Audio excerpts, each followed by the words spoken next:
Hello दोस्तों, आप सब कैसे हैं? आई होप आप सब ठीक होंगे। आज हम जो टॉपिक पढ़ेंगे उसका नाम है ऑर्गेनाइजिंग। ऑर्गेनाइजिंग के बारे में हम फुल कवर करेंगे कि ऑर्गेनाइजिंग होता क्या है।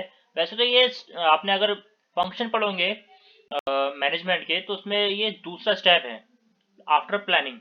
प्लानिंग के बाद इसका दूसरा स्टेप आता है जिसे हमने पढ़ा था POSDC, यानी कि प्लानिंग, ऑर्गेनाइजिंग, डायरेक्टिंग, कंट्रोलिंग, है ना, स्टाफिंग, डायरेक्टिंग, कंट्रोलिंग। इस तरह से ये सेकंड पॉइंट है और सेकंड स्टेप है जिसमें हम इसके ऑर्गेनाइजिंग के बारे में पढ़ेंगे। कंसेप्ट ऑफ ऑर्गेनाइजिंग क्या है, प्रोसेस ऑफ ऑर्गेनाइजिंग, उसके बाद उसकी इंपॉर्टेंस क्या है, कितने तरह के टाइप के ऑर्गेनाइजेशन स्ट्रक्चर होते हैं, और फॉर्मल वर्सेस इनफॉर्मल ऑर्गेनाइजेशन होता क्या है। तो स्टार्ट करते हैं पहले इसके सीधे कॉन्सेप्ट से। तो कॉन्सेप्ट में क्या है, organizing is the process of defining and grouping the activities of the enterprise authority and relationship among them. तो ऑर्गेनाइजिंग का बेसिक यही मतलब है कि हमें चीज़ों को ऑर्गेनाइज करना होता है। जैसे कि आपने कभी कोई चीज़ बनती देखी है, जैसे पिज़्ज़ा या कार्ड्स, या कभी ना कभी तो देखा ही होगा कुछ। तो क्या है, अगर आप घर में भी खाना बनते देखते हो तो सब एक ऑर्डर में होता है ना। घर में सब चीज़ें ऑर्डर में चलती हैं। मान लीजिए पहले पिज़्ज़ा सोच लीजिए, पिज़्ज़ा अगर बनता है तो पहले से नीचे का क्रस्ट बनता है, ऊपर से फिर लेयरिंग की जाती है, सॉस वगैरह टॉपिंग्स वगैरह डाली जाती है, फिर सबसे ऊपर चीज़ डाली जाती है, फिर बाद में से बेक किया जाता है, तब जाके ऐसे पूरा पिज़्ज़ा बनता है। ऐसे ही हर चीज़ का बनने का एक प्रोसेस होता है, और उस प्रोसेस को ऑर्गेनाइज करने का मेन मोटिव ये होता है ताकि वो फ्लो बना रहे। तो ऑर्गेनाइजिंग वही पार्ट होता है, और एक पार्ट दूसरे से इंटरलिंक्ड होता है, इसलिए उनका कनेक्ट होना ज़रूरी है सही वे में। और आगे मैं और बताता हूँ कि कैसे कैसे हो सकता है ये ऑर्गेनाइज। तो ऑर्गेनाइज की दूसरी डेफिनेशन पढ़े तो वो है,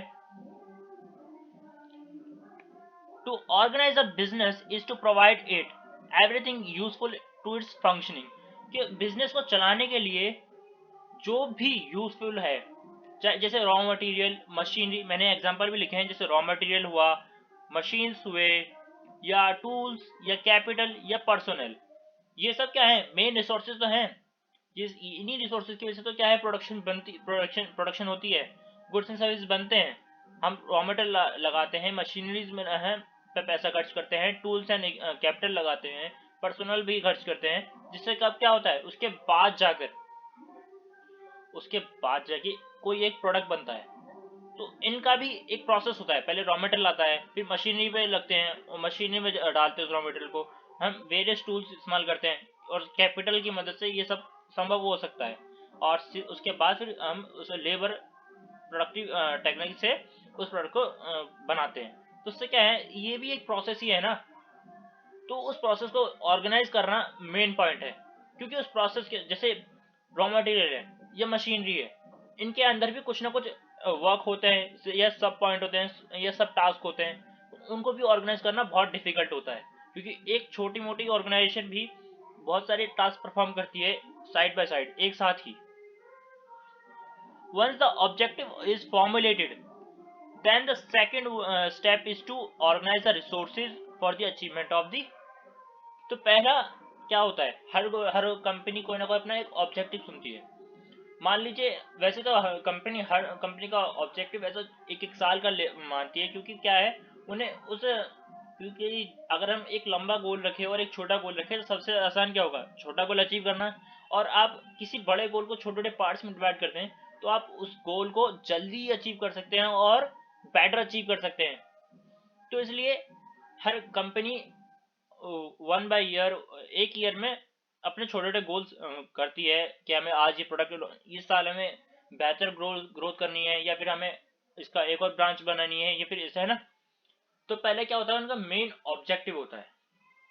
उसके बाद क्या होता है, उस ऑब्जेक्टिव के अकॉर्डिंग वो अपने रिसोर्स को इकट्ठा करना स्टार्ट करते हैं, कलेक्शन करना स्टार्ट करते हैं, उन्हें ऑर्गेनाइज करना स्टार्ट करते हैं, उनको यूजफुल एक्टिविटीज में लगाना स्टार्ट करते हैं, ताकि वो उससे क्या करें, वो अचीवमेंट कर सके अपने ऑब्जेक्टिव को।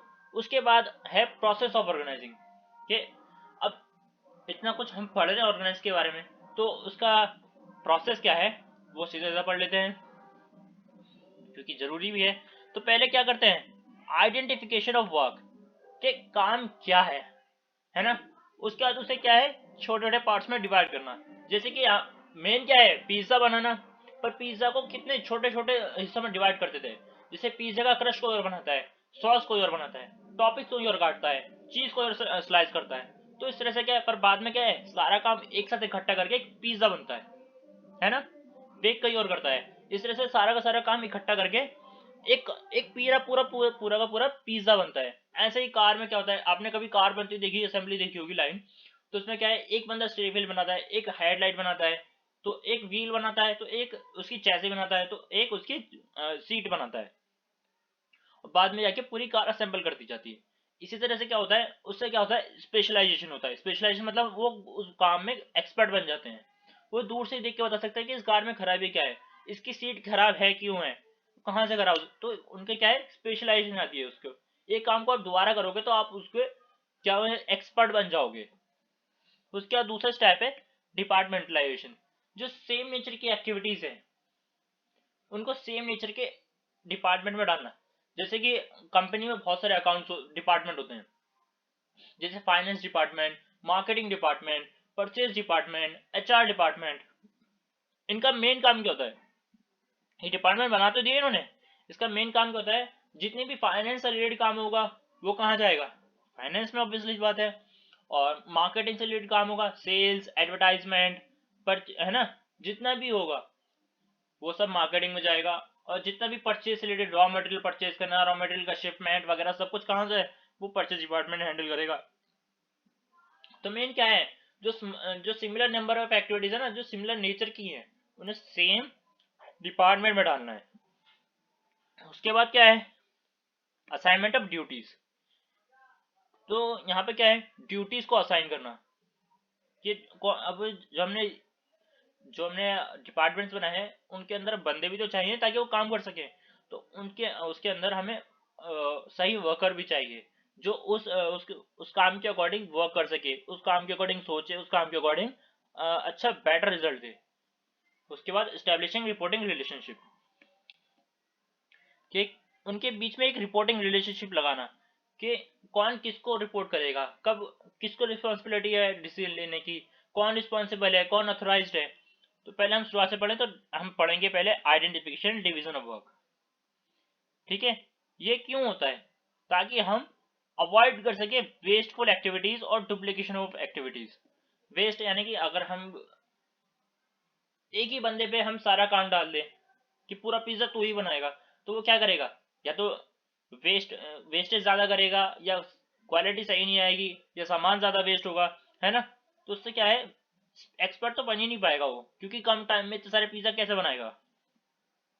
तो एक मेन पॉइंट ये है कि हमें पहले बात तो आइडेंटिफाई करना है कि काम क्या है, और उसे फिर छोटे छोटे टास्क में या पार्ट्स में डिवाइड कर देना है, और फिर बाद उसमें डिस्ट्रीब्यूट कर देना है अमंग दी वर्कर्स।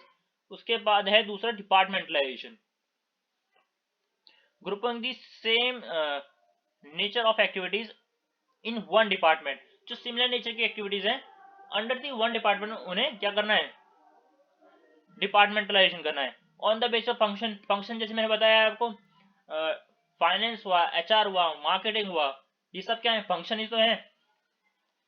और फिर उसके बाद टाइप्स ऑफ प्रोडक्ट, अब ये जितने भी टाइप के प्रोडक्ट हैं, जैसे कॉस्मेटिक हुए, जितने अपीरियल्स हुए, जितने भी ऑटोमोबाइल्स हुए, तो इन सब में क्या है, फर्दर आगे डिपार्टमेंटलाइजेशन होता रहता है। उसके बाद है टेरिटरी, जैसे ब्रांच। अब ब्रांच बना कंपनी की, जैसे south branch, north branch, west branch, इस हिसाब से भी कई बार डिपार्टमेंटलाइजेशन किया जाता है। उसके बाद आती है असाइनिंग ऑफ ड्यूटीज, जैसे right person on the right job, या फिर कह सकते हैं वो कॉम्पिटेंट होना चाहिए उस जॉब के लिए या उस काम के लिए, कि वो उस काम को अच्छे से कर पाए। शुरुआत में तो सबको दिक्कत होती है, पर क्या है, उस जैसे जैसे काम बढ़ेगा वैसे वैसे उसकी स्किल्स भी निखरनी चाहिए, और उसके अकॉर्डिंग उसका रिजल्ट भी आना चाहिए। उसके बाद आती है establishing reporting relationship. It is important to know who is responsible to whom और फॉर व्हाट। ये बहुत जरूरी है कि कौन किसके लिए रिस्पॉन्सिबल है, कौन किस काम के लिए जिम्मेदार है, और क्यों। क्योंकि जब तक आप रिपोर्टिंग रिलेशनशिप नहीं बनाओगे तो फिर कोई अपने काम की जिम्मेदारी नहीं लेगा, या फिर कोई किसी के अंडर काम नहीं करेगा तो फिर उसे कैसे पता चलेगा कि वो आपका सीनियर है या आप उसके सबॉर्डिनेट हो। और साथ ही साथ वहाँ पे डिस्पैरिटी होनी चाहिए कि उन्हें अथॉरिटी ग्रांट में दे दी गई है या फिर उन्हें रिस्पॉन्सिबिलिटी इम्पोज की गई है, उन पर ज़्यादा जुल्म हो रहा है कि सारा काम बॉस हम पे डाल देता है और खुद कुछ नहीं करता है। तो उनके बीच में डिस्ट्रीब्यूशन भी होना चाहिए अथॉरिटी और रिस्पॉन्सिबिलिटी का इक्वली, सो दैट वो अपने अकॉर्डिंग भी काम कर सके एम्प्लॉय। तो आपको ये प्रोसेस आपको आई होप समझ आ गया होगा। ये 4 ही प्रोसेस हैं कुल, और मैंने उसके सामने थोड़ा थोड़ा लिख दिया है ताकि आपको समझ आ जाए। उसके बाद है इंपॉर्टेंस ऑफ ऑर्गेनाइजिंग। पहला है बेनिफिट ऑफ स्पेशलाइजेशन।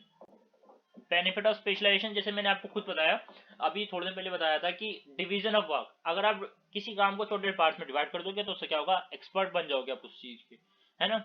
उससे क्या होगा कि आप ज्यादा ज्यादा कम से कम टाइम में ज्यादा प्रोडक्ट बनाओगे, है ना। Management should select right person for the right job, है ना। उसके बाद है ऑप्टिमम यूटिलाइजेशन ऑफ वर्क। अब जब आप डिवीजन ऑफ वर्क करोगे तो उससे क्या होगा, ऑप्टिमम यूटिलाइजेशन ऑफ रिसोर्सेज होगा। रिसोर्स, टाइम भी एक रिसोर्स है, मटेरियल भी रिसोर्स है, ह्यूमन भी रिसोर्स है ना, कैपिटल है वो भी रिसोर्स है। सब कुछ जब रिसोर्स है और जब आप प्रॉपर अच्छी तरह से काम करोगे तो सीधी सीधी बात है कि यूटिलाइजेशन तो होगा ही, और उससे क्या होगा, जो ये है अवॉइडिंग ऑफ वेस्टेज एक्टिविटीज या ओवरलैपिंग। ओवरलैपिंग यानी कि दोबारा से एक काम को किसी ने 2 बार कर दिया, 3 बार कर दिया, तो वो क्या है, उससे क्या होगा, रिसोर्सेज बेकार होंगे, टाइम बेकार होगा, और उसके जो ह्यूमन एफर्ट्स है वो बेकार होंगे। तो उससे क्या है, ओवरलैपिंग एक्टिविटीज ना हो। फिर है development of personal. Development personal में मतलब ये है, जैसे मैंने अभी अभी बताया था कि आइडेंटिफाई करना पहले कि उस काम को कि काम में करना क्या है, फिर उसे डिवाइड करना, कि उसे छोटे छोटे पार्ट्स में डिवाइड करने से क्या होगा, वो बंदा एक्सपर्ट हो जाएगा। और जब वो अपनी फील्ड में एक्सपर्ट बन जाएगा तो उसका क्या होगा, उसकी स्किल्स निखरेंगी, है ना। कभी कभार वो बंदे टच करते ही बता देते हैं कि इसमें हाँ क्या क्या खराबी है, देख के बता देते हैं। तो इसी तरह से क्या है, उसका उसके स्किल्स में, उसकी कंपेटेंसी में क्या होता है, डेवलपमेंट होने लगता है। फिर है अडेप्टेशन चेंजेस। अगर कंपनी अपने आप को अडेप्ट नहीं कर पाती according to the dynamic environment, तो कंपनी आगे वर्क नहीं कर सकती। पर जब यह ऑर्गेनाइजिंग होता है ना, ऑर्गेनाइजिंग से क्या फायदा होता है कि ऑर्गेनाइजिंग से जो एनवायरमेंटल चेंजेस होते हैं उनके अकॉर्डिंग आप अपने प्रोसेस को इजीली चेंज कर सकते हो।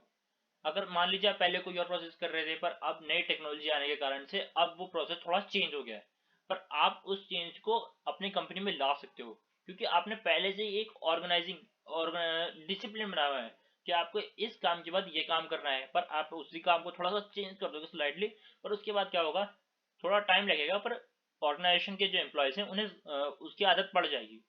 तो क्या है, अडेप्शन हो जाती है चेंजेस में, अडेप्शन टू चेंजेस। फिर है effective administration. Specialization come when the authority and responsibility and description of job are clear to everyone in the organization. अब इफेक्टिव एडमिनिस्ट्रेशन कैसे होगी, जब हर एक बंदा ऑर्गेनाइजेशन में अपना बेस्ट देगा, इफेक्टिव एफिशिएंट होगा, इफेक्टिव होगा, है ना। जब उनके बीच में रोल और अथॉरिटी का और रिस्पांसिबिलिटी का इक्वली क्लियर्ड होगा, तभी तो इफेक्टिव एडमिनिस्ट्रेशन होगा ना। उसके बाद है टाइप्स ऑफ ऑर्गेनाइजेशन स्ट्रक्चर। तो ऑर्गेनाइजेशन स्ट्रक्चर होता क्या है, पहले ये समझ लीजिए। ऑर्गेनाइजेशन स्ट्रक्चर एक फ्रेम होता है, ठीक है। सबसे ऊपर हेड होता है, फिर उसके कुछ वीपीज होते हैं, यानी कि वाइस प्रेसिडेंट, चेयरमैन, कुछ भी हो सकते हैं। फिर उसके मैनेजर्स आते हैं, है ना, सब डिपार्टमेंट के मैनेजर। फिर उसके बाद कुछ एम्प्लॉयज आते हैं, जो मेन एम्प्लॉयज होते हैं, है ना, लीडर्स या मैनेजर कुछ ही बोल लीजिए, हेड्स के बाद। उसके बाद फिर नीचे सबऑर्डिनेट या स्टाफ वगैरह आते हैं। तो इससे क्या है, ये एक फ्रेमवर्क ही तो है, एक स्ट्रक्चर ही तो है, कि सबसे ऊपर जो बंदा बैठा है उसके पास सबसे ज्यादा पावर होगी, और जो सबसे नीचे बैठा होगा उसके पास कम होगी, पर वो भी इस स्ट्रक्चर का एक पार्ट है। तो ये क्या है, एक फ्रेमवर्क है within which the managerial and operational activities are perform. जो मैनेजरियल, जितने मैनेजर्स काम करते हैं वो उनके मैनेजरियल एक्टिविटीज कहते हैं। जो ऑपरेशन होते हैं, जो रिलेटेड टू मैन्युफैक्चरिंग, है ना, जो ग्राउंड वर्क से रिलेटेड होते हैं, वो सब क्या है, ऑपरेशनल एक्टिविटीज होती हैं। तो यहाँ पे दो तरह की स्ट्रक्चर होते हैं, एक तो होता है फंक्शनल और दूसरा होता है डिविजनल। फंक्शनल आप नाम से समझ रहे होंगे, जो फंक्शन पे बेस्ड होती हैं। It is the simplest form, easy होती है। सब ऑर्गेनाइजेशन, ज़्यादातर ऑर्गेनाइजेशन यही फॉर्म करती हैं जो सिंगल प्रोडक्ट बनाती हैं, वो इसी स्ट्रक्चर पर बेस्ड होती हैं, in which the structure is based on the functions are perform within the organisation. Mainly company कौन कौन से फंक्शन करती हैं, ये एचआर हो गया, मार्केटिंग हो गया, फाइनेंस हो गया और परचेज। तो ये सब क्या है, इनके फंक्शन है। और ये सिंपलेस्ट फॉर्म है कि सबसे ऊपर क्या होता है, ऑर्गेनाइजेशन, ऑर्गेनाइजेशन के जो मेन हेड्स होते हैं, चेयरमैन, सीईओ, है ना, वाइस प्रेसिडेंट, वीपी जो भी हैं, तो ये इन्हीं हेड्स के बाद क्या है, ये डिपार्टमेंटल हेड्स होते हैं। एचआर हेड हो गया, मार्केटिंग हेड है, फाइनेंस हेड है, परचेजिंग हेड है। तो ये एक फंक्शनल स्ट्रक्चर है, इसमें बस इन्हीं बंदों का रोल है ना, जो मेन है, डिसीजन मेकिंग में रोल आता है इनका। उसके बाद ये सिंपलेस्ट फॉर्म इसलिए है क्योंकि इसमें ज़्यादा कोई कॉम्प्लेक्स चीज़ नहीं है। जितने हेड हैं आप इजीली कर सकते हो कि हाँ कौन है। उसके बाद आता है divisional structure. In this type of organisation,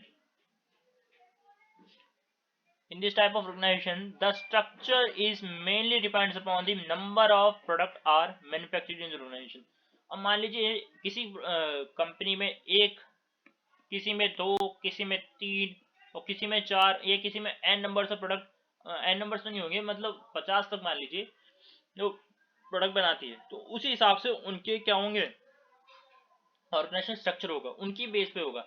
देखिए यहाँ पे एक मान लीजिए ऑर्गेनाइजेशन है जो 3 तरह के प्रोडक्ट में डील करती है, जैसे फुटवेयर, फिर है क्लोथिंग और तीसरा वॉचेस। तो ये 3 तरह के प्रोडक्ट हैं, पर इन प्रोडक्ट के अंदर और फंक्शन डिवाइड होते हैं। जैसे हर हर जैसे ये हमने पढ़ा था अभी कि ये जैसे प्रोडक्ट है, फर्स्ट प्रोडक्ट यानी फुटवेयर, फुटवेयर के अंदर भी तो बहुत सारे डिपार्टमेंट होंगे, purchasing department, marketing department, HR department, finance department, है ना। ये सब डिपार्टमेंट ही तो मिलकर एक पूरा प्रोडक्ट बनाते हैं। ये जब सारे के सारे डिपार्टमेंट्स आपस में कोऑर्डिनेट करेंगे, वर्क करेंगे, तो एक प्रोडक्ट निकलेगा। और वो प्रोडक्ट क्या है, वही तो उस कंपनी का ब्रांड है। जैसे ब्रांड होता है ना, बहुत सारे ब्रांड होते हैं एक कंपनी के, तो उस हिसाब से अब मान लीजिए क्लोथिंग के अंदर भी यही सारे फंक्शन होंगे, वॉचेस के भी ये सारे। तो ये डिवीजन है, यहाँ डिवाइड हो जाते हैं। यहाँ वैरायटी ऑफ प्रोडक्ट होते हैं, उनके अकॉर्डिंग बहुत सारे फंक्शन होते हैं, उसे डिविजन स्ट्रक्चर कह देते हैं। तो यही है फंक्शन और डिवीजन के बीच का डिफरेंस। यहाँ पर क्या है, सिंगल प्रोडक्ट है, या फिर मान लीजिए अगर दूसरा प्रोडक्ट है या तो उसका अलग वो होगा, ठीक है, उस कंपनी का नाम अलग होगा। यहाँ सिंगल प्रोडक्ट है, सिंपल फॉर्म है, अंदर डिपार्टमेंट्स हैं। यहाँ पर यहाँ क्या है, कंपनी ऑर्गेनाइजेशन के अंदर डिफरेंट ब्रांड्स हैं, ब्रांड्स के अंदर भी फंक्शंस हैं, तो इसलिए डिविजनल। उसके बाद है डिफरेंस बिटवीन फॉर्मल ऑर्गेनाइजेशन और informal organization. Meaning, the management clarifies that authority and responsibility according to the position of the employee. अब जिस पोजीशन पे जो एम्प्लॉय बैठा है उनके अकॉर्डिंग ही उनको अथॉरिटी और रिस्पॉन्सिबिलिटी दी जाती है। अब जो मान लीजिए आप कोई कंपनी के स्टाफ में काम करते हैं, या आप मान लीजिए परचेजिंग जो आप है फाइनेंस डिपार्टमेंट पे हो, आप हो असिस्टेंट मैनेजर, आपसे ऊपर है मैनेजर, तो आप उनके लिए सबऑर्डिनेट हुए और वो आपका सुपीरियर हुआ, तो उसकी पावर ज़्यादा होगी, उसके पास अथॉरिटी ज़्यादा है, और ठीक है, और आपके पास रिस्पॉन्सिबिलिटी ज़्यादा है। तो ये according to the position of the employee ये अथॉरिटी एंड रिस्पॉन्सिबिलिटी रिलेशनशिप बन जाता है। पर इनफॉर्मल ऑर्गेनाइजेशन में क्या होता है, which is created by the employee interaction with others. मान लीजिए दो एम्प्लॉय हैं, साथ में ज़्यादा बात करते हैं, ज़्यादा इंफॉर्मेशन शेयर करते हैं, चाहे रिलेटेड कुछ भी हो, कोई भी इंफॉर्मेशन शेयर करते हो, तो वो ज़्यादा मदद एक दूसरे की करते हैं। तो उनके बीच में भी एक इनफॉर्मल ऑर्गेनाइजेशन क्रिएट हो जाती है कि चाहे वो दोनों डिपार्टमेंट के अलग अलग हो, पर वो आपस में कोऑर्डिनेट अच्छी तरीके से करते हैं, वर्क अच्छी तरह से करते हैं, जिसका ऑर्गेनाइजेशन को फायदा भी होता है। तो वो एक सोशल नेटवर्क है, ठीक है। उसके बाद अथॉरिटी। अब ये अथॉरिटी के बेस पर मैंने बताया था अथॉरिटी किसकी ज़्यादा होगी, जो आपका सुपीरियर होगा, और सबऑर्डिनेट की कम होगी अथॉरिटी। तो पोजीशन के ऊपर आ जाती है बात। उसकी यहाँ पर क्या होती है, पर्सनल क्वालिटीज। जिस बंदे से आप पर्सनली इंटरेक्टेड हो, या फिर पर्सनल क्वालिटी के बेस पर आप उस बंदे को प्रेफर करते हो कि हाँ मैं उससे इंफॉर्मेशन शेयर करूंगा, उस डिपार्टमेंट में हेड में उसको शेयर करूंगा, वो अपने आप देख लेगा। उस बेस पे भी कभी कभार अथॉरिटी एंड रिस्पॉन्सिबिलिटी लाई करती है। तो उसके बाद है nature, it is fixed and balanced in nature, क्योंकि ये मैनेजमेंट ने बनाई होती है तो ये फिक्स्ड रहती है, क्योंकि आपका हेड तो हेड ही रहेगा, आपका सुपीरियर तो सुपीरियर रहेगा जब तक आपका प्रमोशन नहीं होता। और बैलेंस्ड इसलिए है क्योंकि सबको ये फॉलो करनी होती है, अगर आप फॉलो नहीं करोगे तो कंपनी से निकाल दिए जाओगे, तो इसलिए बैलेंस्ड है। उसके बाद है इट इज ये क्या है, फ्लेक्सिबल है अकॉर्डिंग टू द नीड, या फिर मान लीजिए कोई क्वालिटी। तो ये फ्लेक्सिबल इसलिए कि अगर आपकी आज इससे बात हो रही तो कल दूसरे एम्प्लॉय से बात होगी, उस हिसाब से ये चेंज होती रहती है। और साथ ही साथ ये अनबैलेंस्ड भी है। फ्लो ऑफ कम्युनिकेशन, ये टॉप टू बॉटम कम्युनिकेट होती है, यानी कि ऊपर से कोई ऑर्डर आया, सर्कुलर आया, तो ऊपर से नीचे फ्लो होगी। पहले वो हेड बताएगा, वो वाइस प्रेसिडेंट बताएंगे हेड्स को, हेड्स बताएंगे आपको, आप बताओगे और नीचे फर्दर एम्प्लॉयज को। तो इसी तरह से क्या है, फ्लो होती है फ्रॉम टॉप टू बॉटम, और ऐसे ही इंफॉर्मेशन ऊपर जाती है, आप अपने हेड्स को बताएंगे, वो अपने हेड्स को बताएंगे, वो अपने हेड्स को बताएंगे। इस तरह से क्या होगा, एक कम्युनिकेशन फ्लो बनता है, उसे कहते हैं स्केलर चेन। अगर आपने प्रिंसिपल ऑफ मैनेजमेंट पढ़ा होगा तो उसमें एक था प्रिंसिपल, वो था स्केलर चेन, जो हेनरी फ्यूल ने दिया था। एक बार आप उसे पढ़िएगा जरूर, वो वीडियो बनाई हुई है मैंने उसमें। उसके बाद है departments upon the interaction of personal quality of the employee, कि क्या करते हैं, ये डिपेंड होती है पर्सनल क्वालिटीज पर। आपकी अगर किसी दूसरे डिपार्टमेंट के बंदे से बातचीत है तो आप उससे इंफॉर्मेशन लोगे, या फिर उसे इंफॉर्मेशन लोगे ताकि आप कोऑर्डिनेट कर सको दूसरे डिपार्टमेंट से, है ना। इसका पर्पज क्या होता है, to achieve the organisation goal, to achieve the main organisation goal, हमें सिर्फ अपने ऑर्गेनाइजेशनल ऑब्जेक्टिव पर ध्यान देना है। इसका होता है टू सेटिस्फाई द इंडिविजुअल और पर्सनल नीड्स। तो ये है फॉर्मल और इनफॉर्मल के बीच का डिफरेंस बिटवीन। इसके बाद है सेंट्रलाइजेशन और डिसेंट्रलाइजेशन का डिफरेंस बिटवीन। तो इसमें क्या है, सेंट्रलाइजेशन का मतलब सीधे सीधे समझ सकते हैं कि जो पावर होती है डिसीजन मेकिंग की या डिसीजन लेने की पावर होती है, वो किस किस पास होती है, वो होती है टॉप मैनेजमेंट के पास। जो भी ऑर्डर लेगा या फिर डिसीजन लेगा वो लेगा टॉप ऑफ दी हियरार्की, यानी कि जो सबसे ऊपर है, यानी कि वाइस प्रेसिडेंट, चेयरमैन, इन सब की ही सहमति से ही एक ऑर्डर होता है। बाकी और कोई कंपनी में ऑर्डर नहीं ले सकता, वो बाकी सब वही को फाउंडर वगैरह वही ऑर्डर दे सकते हैं। It means the sharing of decision power या power of decision making with all the levels of the organisation. Decentralisation क्या होता है कि सबको थोड़ी थोड़ी डिसीजन ये पावर होती है डिस्ट्रीब्यूट कर दी जाती है, ताकि वो भी अपना कुछ कंट्रीब्यूशन दे सके कंपनी के गोल में, फ्यूचर में, पॉलिसीज में, जिससे कंपनी को एक पर्सपेक्टिव मिल जाता है कि हाँ कुछ इस तरह से भी कंपनी का बेनिफिट हो सकता है या फिर ग्रोथ हो सकती है। ये सुटेबल, ये स्मॉल, माइक्रो, स्मॉल और मीडियम एंटरप्राइज के लिए, ये ऐसे छोटे छोटी इंटरप्राइज होती हैं वो उनके लिए सही होता है, क्योंकि वहाँ ज़्यादा कॉम्प्लेक्स स्ट्रक्चर नहीं होता है, वहाँ ज़्यादा नंबर ऑफ एम्प्लॉय काम नहीं करते हैं, तो वहाँ पे सारे के सारे ऑर्डर कौन ले सकता है, टॉप मैनेजमेंट। पर डिसेंट्रलाइज में क्या होता है, यहाँ कॉम्प्लेक्स स्ट्रक्चर होता है, यहाँ पर डिफरेंट डिपार्टमेंट्स के अंदर different head, different subordinate, different staff. क्योंकि जैसे कि आपने अभी वो पढ़ा थी डिविजनल स्ट्रक्चर पढ़ा था, उसमें क्या है, डिफरेंट ब्रांड थे, डिफरेंट ब्रांड के अंदर भी डिफरेंट फंक्शन, डिफरेंट फंक्शन के अंदर डिफरेंट डिपार्टमेंट।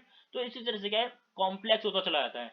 तो इसलिए सबका जितने ज़्यादा माइंड होंगे उतने ज़्यादा आइडियाज़ होंगे और उतने ज़्यादा सजेशन होंगे, उतना ज़्यादा अच्छा गोल होगा कंपनी का। तो इसलिए थोड़ी बहुत ये पावर ऑफ डिसीजन मेकिंग बांट दी जाती है लोगों में। रोल ऑफ सबॉर्डिनेट, यहाँ पे रोल ऑफ सबॉर्डिनेट कम होता है, लेस होता है minimum of decision making process, ना के बराबर ही होता है।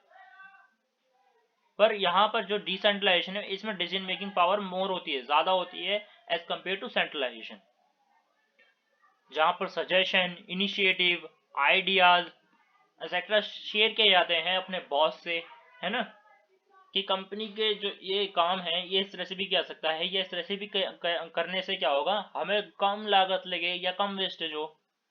डिसीजन मेकिंग ये हमेशा टॉप मैनेजमेंट के पास ही रहती है, पावर ऑफ डिसीजन मेकिंग, और ये decision making all the levels के साथ शेयर कर दी जाती है। जितने भी जैसे कि हमने पढ़े थे टॉप, मिडिल, लोअर, दी 3 लेवल्स होते हैं मैनेजमेंट के, और इन तीनों लेवल्स पे ये पावर ऑफ डिसीजन मेकिंग बांट दी जाती है, जिससे वो फ्यूचर कंपनी के बेनिफिट के लिए सोच सकें, कंपनी के पॉलिसी के लिए सोच सकें, और जिससे हमें कम से कम लॉस में या कम से कम कॉस्ट में ज़्यादा प्रॉफिट हो सके। So thank you guys, I hope आपको वीडियो पसंद आए और आपको समझ आए कि ऑर्गेनाइजिंग क्या होता है, और ऑर्गेनाइजिंग के बारे में जितना भी मैंने आपको बताया शायद आपको समझ आया होगा। तो प्लीज़ वीडियो को लाइक कीजिएगा, शेयर कीजिएगा, कमेंट भी कीजिएगा और चैनल को सब्सक्राइब भी कीजिएगा। मिलते हैं अगली वीडियो में। Thank you.